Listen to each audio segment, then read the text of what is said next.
Friends, ஒரே மாதிரியான சாம்பார் செஞ்சு போர் அடிக்குதா? இந்த மாதிரி ஒரு வாட்டி ட்ரை பண்ணி பாருங்கள், செம்மையாக இருக்கும்.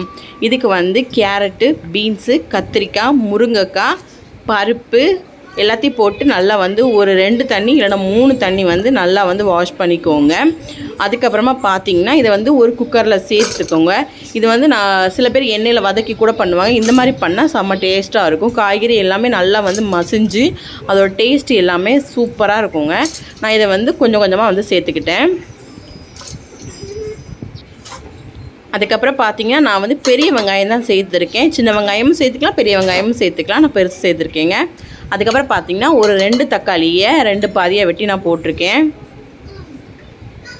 பார்த்திங்கன்னா பூண்டு வந்து என்கிட்ட ரச பூண்டு தான் இருந்துச்சு. ஸோ அதை உடச்சி எடுக்க கஷ்டமாக இருந்ததுனால வந்து இடித்து போட்டுட்டேன்.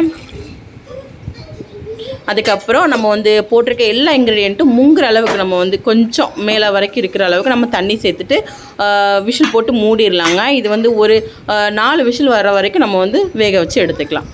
இப்போ பார்த்தீங்கன்னா சூப்பராக பஞ்சாக வெந்துருச்சுங்க. இது தண்ணியை மட்டும் நம்ம ஒரு இடத்துல ஒரு பாத்திரத்தில் வடிகட்டி எடுத்துக்கலாம். இந்த தண்ணியை நம்ம வந்து அடுத்து யூஸ் பண்ண தான் செய்வோம்.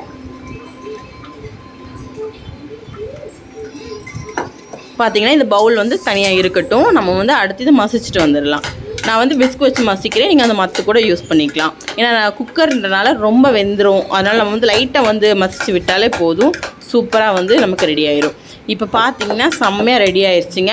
இது கூட வந்து நான் வந்து மஞ்சள் போடலை. ஏன்னா நான் வந்து மிளகாத்தூளோடு சேர்த்து அரைச்சதுனால நான் மஞ்சள் வந்து ஸ்கிப் பண்ணியிருக்கேன். இப்போ பார்த்தீங்கன்னா சூப்பராக வந்து மசிச்சு முடிச்சாச்சுங்க. இது கூட நம்ம எடுத்து வச்சுருந்த பருப்பை வச்சு தண்ணியும் சேர்த்துக்கலாம். சேர்த்துட்டு நல்லா வந்து மிக்ஸ் பண்ணி விட்டுக்கோங்க. புளி தண்ணி இது கூட சேர்த்துக்கோங்க. நான் வந்து அதை வந்து காட்ட மறந்துட்டேன். ஸோ நீங்கள் வந்து சேர்த்துக்கோங்க. இப்போ பார்த்தீங்கன்னா சூப்பராக நமக்கு ரெடி ஆயிடுச்சுங்க. சாம்பார் தூள் பார்த்தீங்கன்னா இது வந்து நான் வீட்டில் அரைச்ச சாம்பார் தூள் தாங்க நான் சேர்ப்பேன். இது வந்து நமக்கு காரத்துக்கு ஏற்ற மாதிரி நம்ம சேர்த்துக்கலாம். நான் வந்து காரம் கம்மியாக சேர்த்து தான் அரைப்பேன். அதனால் கொஞ்சம் 2 ஸ்பூன் நான் சேர்த்து நல்லா வந்து மிக்ஸ் பண்ணிக்கிறேங்க. வீட்டு சாம்பார் எப்போவுமே ட்ரை பண்ணுங்கள், செம்ம டேஸ்ட்டாக இருக்கும். இது ஒரு சைடில் வந்து கொதிக்க ஆரம்பிச்சிட்ருக்கோம். நம்ம அடுத்த சைடில் வந்து தாளிக்கிறதுக்கு ரெடி பண்ணிடலாம்.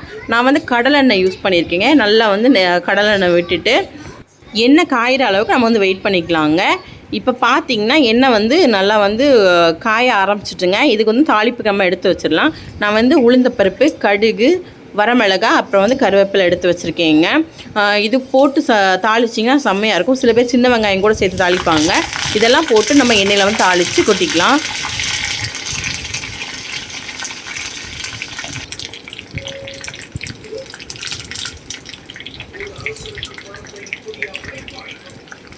அவ்வளோதாங்க, சாம்பாரும் அங்கே ரெடி ஆகிடுச்சு. நம்ம தாளிப்பையும் கொட்டிக்கலாங்க. இப்போ பார்த்திங்கன்னா சூப்பரான சாம்பார் ரெடி ஆகிடுச்சுங்க.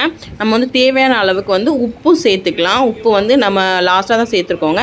அதே மாதிரி பெருங்காயமும் நீங்கள் வந்து இறக்குற பக்குவத்தில் சேர்த்திங்க அப்படின்னா சாம்பார் டேஸ்ட்டு, வாசம் எல்லாமே வேறு லெவலில் இருக்குங்க. சூப்பராக இருக்கும். இந்த மாதிரி நீங்கள் ஒரு வாட்டி சாம்பார் ட்ரை பண்ணி பாருங்கள். மேலே கொஞ்சமாக கொத்தமல்லி அப்படி தூவி விட்டுட்டிங்கன்னா அவ்வளோதாங்க, ஃபைனலாக சூப்பரான சாம்பார் ரெடி ஆயிடுச்சு.